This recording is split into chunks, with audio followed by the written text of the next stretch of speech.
They were basically like a crossover thrash band. So they didn't really sound anything like what they sound like now. But so weren't they more like RKL? yeah, but even less so in that like goofy that goofy kind of sense than they were. But just like everyone else, once Suffer came out, their sound kind of changed. Everyone in that area kind of changed.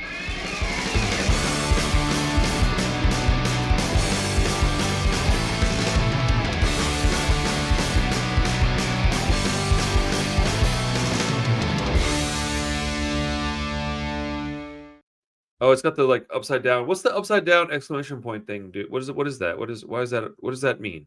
I feel like I should Somebody know that. somebody in the comments, let me know what the upside down exclamation point means when I see it like written on stuff. I've seen it before. I just don't know shit what it means. Give me 1 second. I hit the wrong button on my thing. There we go. Okay. Boom. Okay. Doggone. Leche Con Carne. No use for a name. Leche Con Carne. It's their third record. It came out in '95. What is it? Like February? Yeah, too. So like it's literally about to hit its anniversary date in about 3 weeks. So we got the first quarter of 1995. No use for a name drops Leche Con Carne in our laps, and we get one of the most important songs of their career, at least, Justified Black Eye. I'm gonna just stop right here, and I'm gonna let you kind of take over, man. Tell me a little bit about Leche Con Carne, what it means to you, what it means to the general, because this is a Fat Records release. It's a big one, so. Yeah, and it's really for some people they consider it like the first No Use for a Name album, even though that is not exactly true. It's their third album, but it kind of is the first one that fully sounds like the sound that they would kind of be known for. Okay.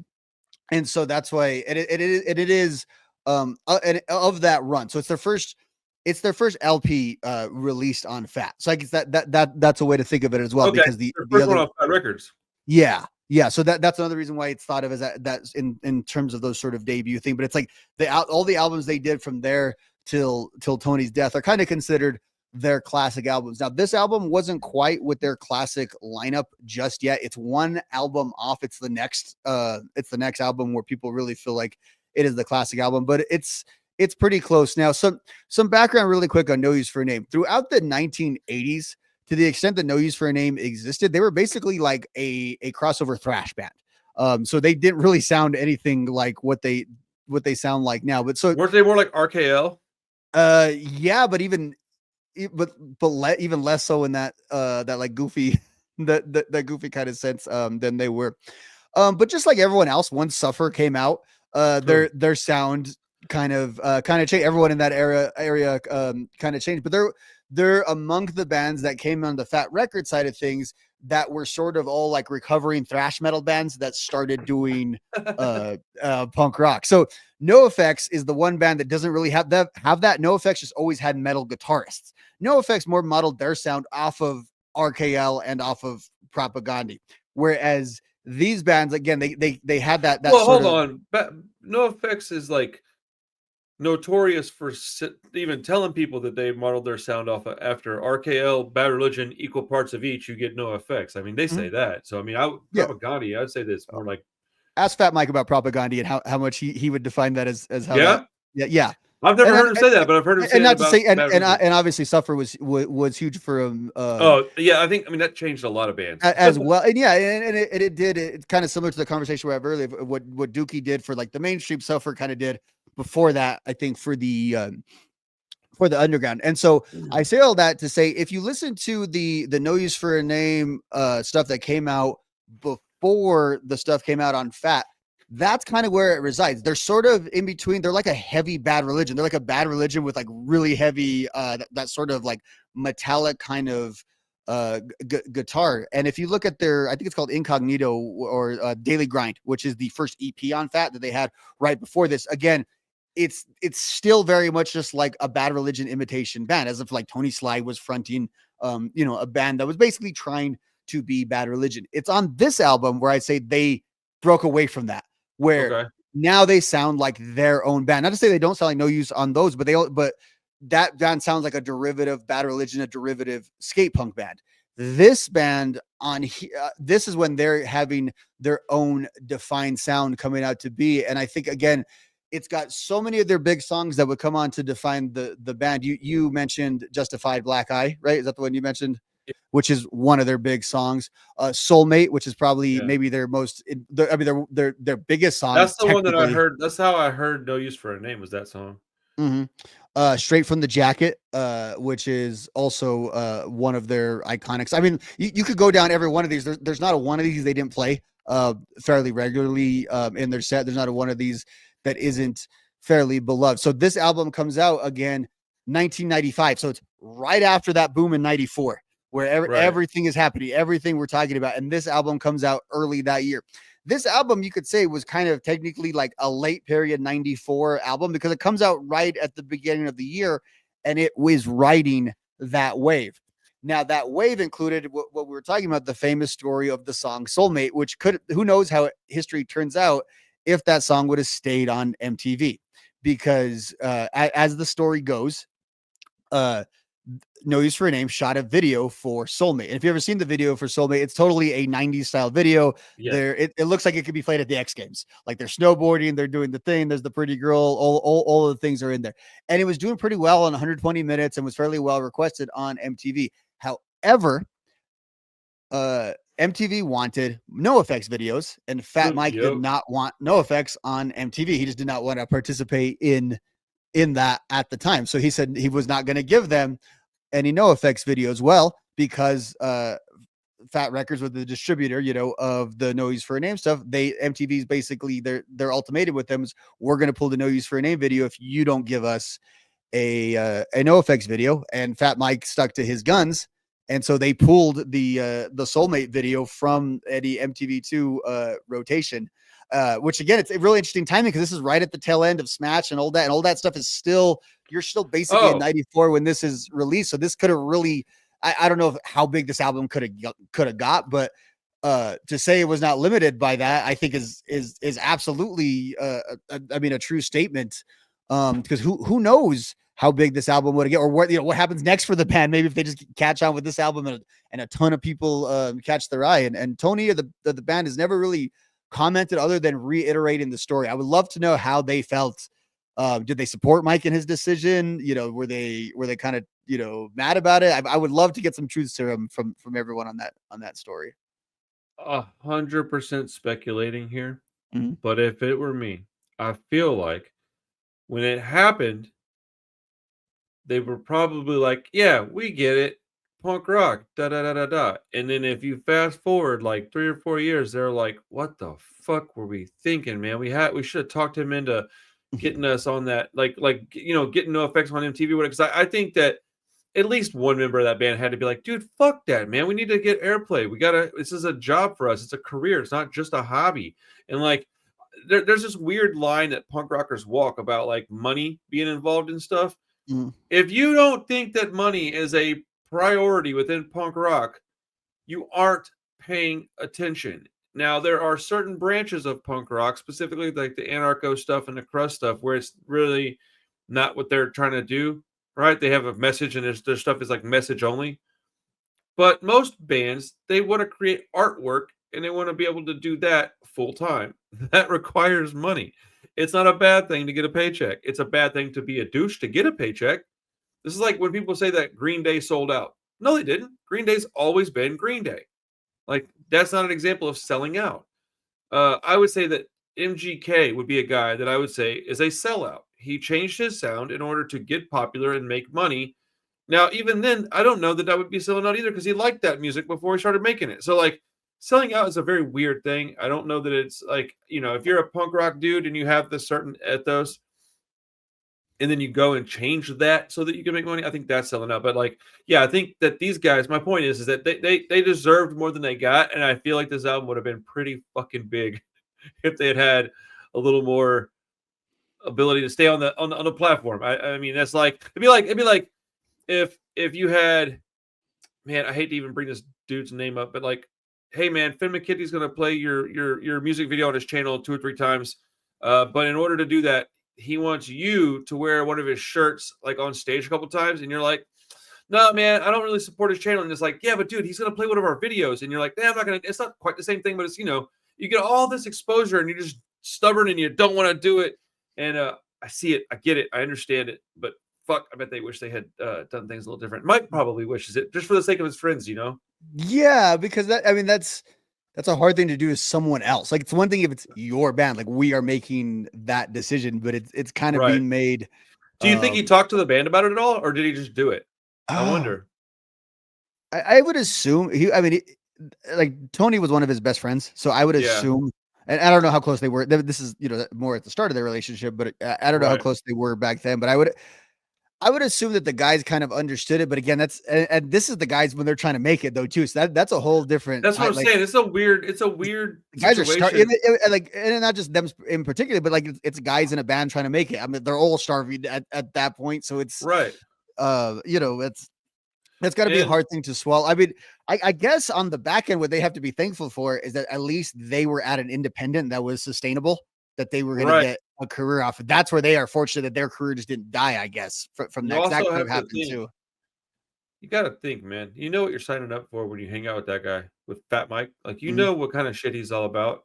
Like, I've never understood the NoFX or posers talk shit. I've never got that. Never understood it. They're 100% self-built. They've done everything themselves. Like, I don't like everything that they've done. I don't even like all their music, but I don't get it, man. It'd be like if my label blew up and then you called me a poser. Like, why? Because my label got kind of big. Like, what are we talking about? I did it all from my house. Like, what? So, I just don't understand why people have said the things they said about that band. But yeah, I do think that NoFX. I don't know that I could do that to somebody that I cared about, is my point. I don't care if punk rock is on the line or not. Like, I just don't think, unless I would have to get like your blessing, and then I'd have to be able to trust that you're not going to resent me later. And that's a lot, man. That's asking a lot. Yeah, because again, we talk about, well, at least he was at a steady label. That's easy to say in hindsight. That like right. That's what I'm saying. Like this, we know that now. In 1994, you know what I mean? Like the NoFX albums weren't even on that label. So like the Propaganda and the Lagwagon albums are the biggest albums that the right it had at that point. Man, the Propaganda thing bothers me because I don't like that band. Oh, really? I do not like Propaganda, man. I actively dislike that band. Like I don't know what it is. You know what I think it might be though? I think it might not even be the band. I think it might be their fans, if I'm honest, because they're like diehard fans are really, really frustrating. And I like very sanctimonious. Very. Yeah, it is what it is. I need to give them another listen, man. They got that one song, Back to the Motor League. It's a really good song. So based on that opinion of mine, I'll go back and listen to some other music and maybe form a different opinion. I should. But let's talk a little bit more about this record, man. Yeah, I want to point out something very interesting is because you talk about so maybe Top Secret, No Use for a Name did get signed after this because they did switch up their lyrical content quite a bit after this album, but you wouldn't really know it based on the tone, because basically what happens if you look at it, there's this real like popification of them that kind of starts on this album, that by the time I think they almost like perfected it by the time they got to Hard Rock Bottom, where that's a straight up pop punk album. Yeah. You can argue, and then after that they're almost like they're into almost emo and that kind of stuff. They have a very fluid sound. Their sound changes quite a bit. That's why I wonder, like, had they have made it, they might have been thought of as a completely different band that we talk about. Oh, remember when they were a punk band, because they had such kind of like, they might have done the Blink thing where they had that self-titled record that I don't personally like very much, but people call it perfect. They might have done something like that 2 albums sooner in their career, where they went super pop punk, super emo, super radio friendly rock, which is whatever, man. Do as you want. It's your band. I'm not going to judge anybody for it. But I do find it interesting that you said that with this album, they broke into their own sound, because when I listen to this, I don't hear a band that sounds unique at all. I hear another band that sounds like NoFX, Bad Religion, Pennywise, but I also wasn't a fan of theirs in the 90s. So I'm listening to this through a 2024, 2025 lens. So anybody, before you get mad at me, just understand that back in the 90s, I didn't listen to this music. I wasn't a Fat Records guy back then. I listened to NoFX a little bit, but I was an Epitaph guy. They had the bands I liked better. To me, all the Fat Records stuff sounded identical, which is stupid because, again, in hindsight, there's little differences in all of them.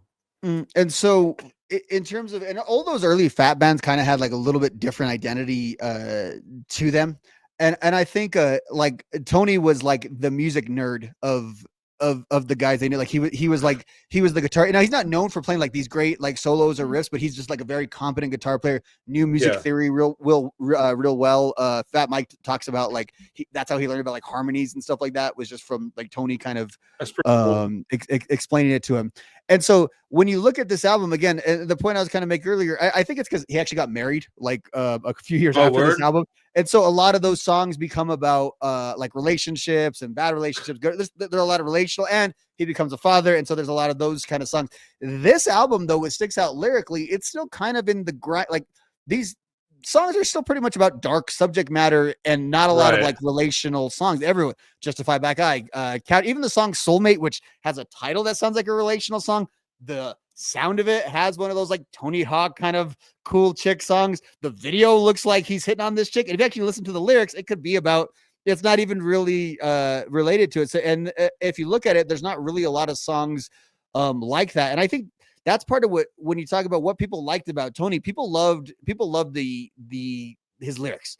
People liked the stories that he kind of told Yes. within his song. And they're not like the most dynamic things. He just tells stories in a good way. Like he's a Yeah, good they're relatable. storyteller. Yeah. And I think that, and that's why I think there's a certain sort of, even though they weren't a huge band, there's a certain wide appeal that anyone can kind of get into a band like No Use for a Name. Like there's songs on this album, like no matter what you've been through in life, you can kind of relate to all of this stuff. And like you said, the way he tells the stories, it's pretty good. You know, I have just about everything they have on vinyl. And one of my favorite things to do with his is, I don't have it here, but go around with the lyric sheet on it. His is one of my favorites too. And again, it's not the deepest lyrics, but part of being a good lyricist too is being able to fit them into your songs well too, and being able to make them with that. And I think this album in particular, he did it really well with accenting those things. If you like Bad Religion, but you don't like all the complicated lyrics, this is a great substitute for that. And I don't mean that in any disrespectful way. I'm very much saying that like with respect, and I think that's a positive thing. Uh, Tony Sly, man, that guy's one of the most revered punk rock frontmen that I can come up with of our era. He was one of the big losses. Like, you know how people start passing away and they're in their era? Like you had like Sid Vicious died in the 70s and 8, or was it late 70s? I think Late 79. I 70s, can't. yeah. So like that was like the 70s guy. They're like, oh dude, fucking Sid's gone. Tony Sly was like one of those guys for us where he's like, you know, I probably barely even knew this band. And then when he left excuse me, when he passed away, I'm trying to be respectful, but like when he passed away, I listened to this band 10x that as much. Like I started digging through their discography a little bit, and I was never, like I said, you know my history with this band. I'm not a huge fan, but like that affected a lot of my friends because all my friends have been fans of this band forever. I was the outcast, dude. I was the guy that didn't like all the stuff all my friends liked. I just liked what I liked, and I did my thing. But I knew of this band, and I knew when that happened, it was Yeah, I think people felt like they knew Tony, like right, through his lyrics and through, well, and he was like strange about it. It's like he was the most normal guy seemingly, and which he was. So it's like the guy that has the rock and roll tragedy is actually the family man. Like, and right, that sucks. You know what I mean? Like, right. there's something about the fact that he has this like emotional ballad to his daughter that like he's never gonna see again. Like that's Oh, I can't horrible even talk about that stuff. I'll start crying. like it's bothersome. And then but I think it's almost, and like, look, it's sad when anyone passes away, right? And we could have a bunch of like crass, horrible music, and because we knew each other, it would be very sad to relive that. But I think there's a little bit different when like a poet passes away, so to speak, and Right. that you feel like you have that kind of connection to it, especially within this scene. Like there's a lot of good lyricists within the fat record scene, within punk rock, but like Right. very few are quite this person. I love Jim Lindbergh, but like I want to like fight the system with him, or I want to like learn about things through Bad Religion. Whereas like Tony Sly is kind of like my big brother lyrically, and the lyrics sort of like bear that out. And it's a huge loss, because think about like now when he could just be a legacy guy, when we could just be tours at the Punk Rock Museum, or Exactly what I mean. It's terrible. I mean, if you want to talk about the impact of Tony Sly, go to the Punk Rock Museum. Right when you walk in the first room, there's a giant, like 4 foot by 3 foot, beautiful photograph of him. It's the one that's the black and white one. It's really famous. but Mike has that thing on an incredibly expensive frame on the wall. Like right when you walk in, that's the whole wall. It's the Tony Slab wall. Like that is impact. And I think that he is relatable on a completely different level than a lot of these guys. You get let's use Blink-182 as an example, because they're the guys that I think that had things broke a little different for No Use for a Name. They would have ended up being of maybe not that same level, but that's the people we're talking about at that point. How are we relating to Blink-182 after Dude Ranch? Maybe after Enema of the State. Like, it's just jokey stuff. Like, that's how we relate to them. We kind of always see them as these guys. They're never really serious. Dude, when you're having a bad day at work, do you listen to No Use for a Name or Blink-182?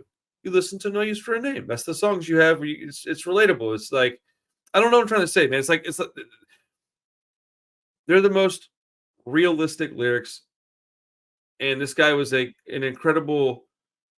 He was good at taking a situation and being like, yeah, I've been there, or yeah, we're going through that together. And you can just listen to it and it'll help you. It's therapeutic, man. It'll get you through your situations. And I don't know, man. I something I wrote down that I'll say I'll just say it right now because it does make sense. I put down Justified Black Eye. Okay, I'll put Tony Sly is one of the most revered frontmen in punk rock, especially in the 90s.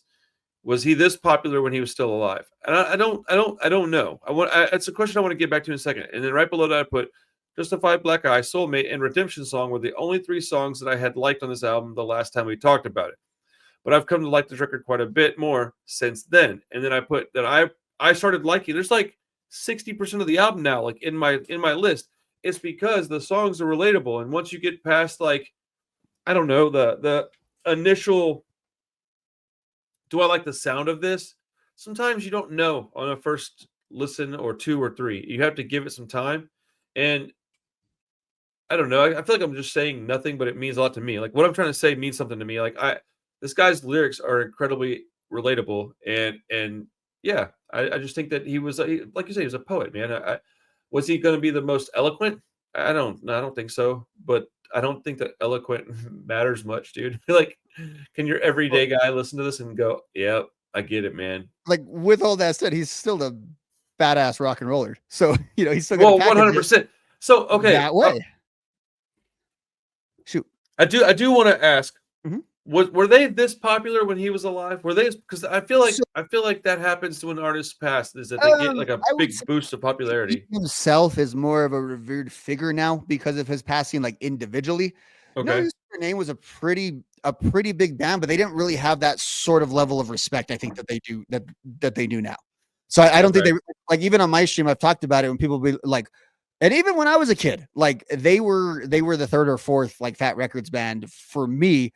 And that's just kind of like, they were always on the compilations. They were always there. So they were at that level of, like, I want to say, like, a really, like, a, not the top of an Epitaph band, but like one that maybe like a Millencolin. Think of like a Millencolin, okay. one of those bands, or maybe like Alkaline Trio before the Vagrant years, maybe right Well, around there. So Bill and Colin makes sense. I can see that they're on that same, like, yeah, they're like bigger than like 10-foot pole, but they're not bigger than Mel and Colin or yeah, but Lagwagon, or I like, I guess, get, like yeah, Lagwagon. big enough to be in like a Tony Hawk kind of video game, that level Right, of band. right, right, right. Right. So I think they were on the first Warp Warp Tour Tour, main like, stage, but at like 4 o'clock, not 8:30. yeah, yeah. So again, if they are touring, like, so I saw them, they were actually the second biggest club we have, but they're like, if they're on their headlining tour, maybe they're a slightly small tour, but they will also tour with the bigger bands. If you look at Right. like bands like this, they took out a lot of the bands that made it big later. They were like a headlining band, and a band like them,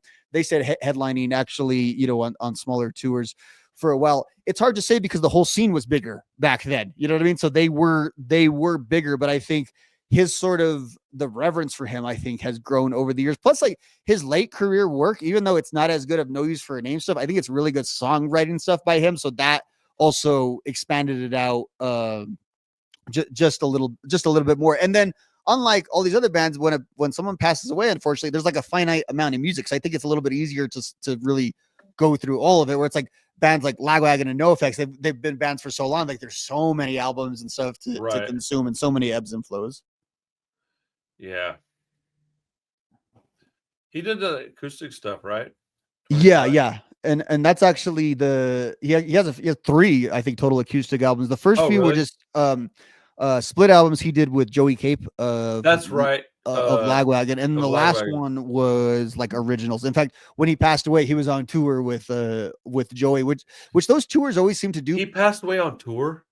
What he so I've been confused about this a few times. I went back to the NoFX book a couple weeks ago because someone actually asked me about this, but so he was on tour that summer, him and this really small, like almost like a coffee shop, it's an acoustic tour, 2 guys Yeah. on an acoustic. It did fairly well, but it's this real small tour like that. So I believe he went home, but his family wasn't home that night. He passed away. I was always under the impression he passed away in the hotel room, but I was reading the NoFX book like 2 weeks ago, and it said actually he flew home like that night as he wasn't feeling good, and it was later that night or something to that effect. In effect, it's always been like the last thing he did was play that show that night and kind of went home. That's always been the story. Like, so, and that's why in the song Linoleum, as NoFX says, it was the last song Tony ever played, and it's up on YouTube, the acoustic rendition of Linoleum that him and Joey Cape did together, which the emotions of that song, putting it together, you put all that. I mean, it's a heavy watch on YouTube. On his last show, they did an acoustic cover of Linoleum. The last song he ever did, him and Joey Cape together did an acoustic version of Linoleum. The last show. It's there on YouTube. The two of them are just standing there. It's in a little tiny club. There's beer on the desk right there, and they're doing that song. So like he said, the last song Tony ever played. You know what I like about doing this stuff with you, man? Well, there's a lot of things that I like about this, man. It's hella fun. I like that I am the kind of person that is very easy to convince to try something. So like I may not like it, but I'm trying it. It's pretty easy, man. I'll try just about anything. Mm-hmm. But I feel like I how do I say this, man? I feel like I grow pretty consistently over the past 2 years. I like so much music that I used to not like much, and I didn't actively dislike it all. Some of it I did, like the Clash I actively disliked for a long time. But like bands like No Use for a Name, I didn't dislike it necessarily. I don't like Strung Out. Like I dislike Strung Out. But like No Use for a Name was one of those bands where like, yeah, you like No Use for a Name? I'm like, yeah, they're all right, they're pretty good. What's your favorite album? I'm like, I don't know them that well. I didn't have a favorite album. Now, I've got 2 records that I really, really like by these guys. I like this one quite a bit. That blue one, I can't remember the name of it. More Betterness. More Betterness, yeah. Mm-hmm. That one I like quite a bit, and I feel like Making Friends has some songs on it that I really like too. But 2 years ago, I wouldn't have even said that. I wouldn't have known the album titles, I don't think. I don't know, man. I like that I'm able to go back and just change my opinions on this stuff, because I mean, this dude was really important to my scene, like the shit that I love. So, there's a certain amount of respect that's just due. Like I don't know. It's just cool. I just wanted to observe the fact that I'm willing to go and listen to this stuff, and like when you said that about them playing that cover of Linoleum, like Lagwagon's a pretty decent band. I like them more than I like RKL, but they've also never been like my favorite band. But I want to go check that out. So I don't know, man. That's fucking cool. Yeah, and I think that's kind of a lot of what we do is like with a band like No Use for a Name. It's kind of up to us to sort of keep their memory alive, because it's not right. Who else is going to tell a history of a kind of an underground-ish band like that other than us? These guys. Yeah. Over here at the Punk Rock Review, folks. This is what we do. Okay, so we talked about how Green Day's Nimrod was maybe not their best album. I put it up there as probably their best, but it's subjective. It's a great record regardless. How do you feel about this record? Where does this one fall in their catalog to you? So I've always had it as second to third, but I think that's more personal preference. I think this may be their best album. Because just based on also thinking about what I go back to, like, so my favorite collections of songs are on More Betterness. I think the best songs are on that album. That may be why I like it so much, because you like it. I know that. I think this one's almost a funner album though. Like it's better in and out, because those songs are just a little more melancholy on this album. And when you look at sort of the ebbs and flows in this one, I think in terms of density of songs, it's right up there with that one. Making Friends, I think, has some big songs that are like better than some of these songs, but some of the lower end songs I think are a little bit of filler. And Hard Rock Bottom is a very good album, but I think as a whole, it's a very good album that's right here. So I say all that to say it's probably this album. This album's not necessarily my favorite, but I think objectively, I think it's this one, just because like when I'm looking at those songs, like that's their set. Like those are the No Use for It. Just Right. My Black Eyes, 51 Days, Fatal Flu. Those are the No Use songs. This is as it's kind of like their Pumpkin Drublic. Like I don't know if that puts it on another frame, but it is the No Use for a Name album. I guess that's what I'll say. If they're best or worst, it is the album. Okay. Yeah. I don't know if I even have enough knowledge to be able to say where I think this belongs in their catalog, other than I like it. It's probably my favorite one of theirs, with More Betterness being a second. And then I think Making Friends has enough songs that I like, if I remember correctly, to say that I also enjoy that record. And I would say that anything that they've put out, I probably like something off of it. Yeah, I think fans of your channel, this is the record to check out, though. Like if you want to check out No Use for a Name, I think I Leche would is agree with that. probably the best one to check out. It has and it has like you get a song like Soulmate, which will kind of show you the popular directions they were, and then you have like a song like Straight from the Jacket that just has like that sort of full feel that they can have. It has their full range. Plus, it has my vinyl doesn't have the cover medley, but on streaming, it's got the cover medley. If you're into that kind of thing. Well, it also has that song "Leave It Behind." That is basically just Bad Religion. So if you like Bad Religion, start with that song and go from there.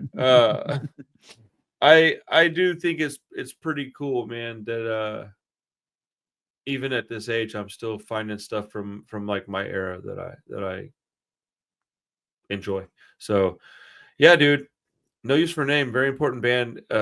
Leche Con Carne, incredible record if you really take the time to listen to it, what they're saying. And honestly, I think Justify Black Eye as an opener is a fucking big dick move, man. That's super, super, super risky. It was often their live opener too. Is it really? Yeah. Well, I guess if you have like if you've already had the song out, that makes a little more sense. But like, dude, dropping a record with that as your opening song, because that is a very heavy song. Oh my goodness, dude. I would say go and check out the Tony Slide tribute show that's up on YouTube. I love that concert, but for the whole show, it's a bunch of different singers singing No Use songs, except for the opener. Nice. The bass player Matt Riddle actually does the vocals to the song while he's playing the bass, finger bass, which these songs are very, very fast, and he does all the songs playing finger bass, which is just amazing. Yeah, it was after this album that the guy that was going to be in the Foo Fighters joined No Use for a Name, and then Matt crazy. From Face to Face joined him, and they really became like that super live unit. And Rory is still around. I think he's in a country band. It's one of those things. If you were in like No Use for a Name in the 90s, you got like a big time job like later on in life. It was kind of a star making place.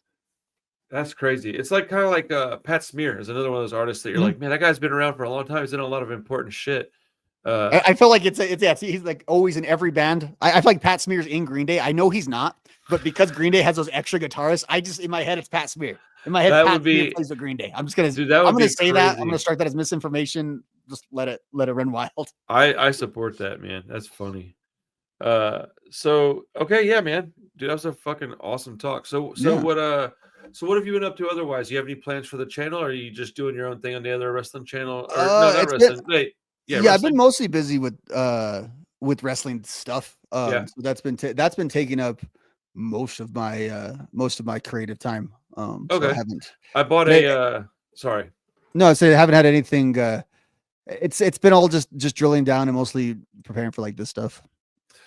I bought you said we mentioned wrestling, and I immediately thought of Lars because that's what one would do in my position. Yes. I bought a Bombshell Rocks test press off of Lars. Once we hit 10K, I'm going to reach out and see if I can get him on the show. I just had Roger Mirrod on, and I had Brenna Red from The Last Gang, and I had Graham, who sings for Homefront. I've got a lot of good people coming on the show, man. I got some other people in March. Cat Bite's coming back on, which is a big deal to me. I love those guys. Yeah, man, that's awesome, dude. Well, I don't know, man. Couple weeks we'll be sitting down talking about NoFX and MXPX, the X bands, the X Games. Not the same thing at all, but I liked them both in the 1990s, in the 1900s, one would say. So every now and then I ramble a little too much, folks. My apologies. Thank you for hanging out. Please like the video, subscribe to the channel, and if you want to support further, Patreon link is in the description. My Bandcamp is in the description. We just put out 2 7-inch records. I have a third vinyl release that's the test presses are on their way to me right now.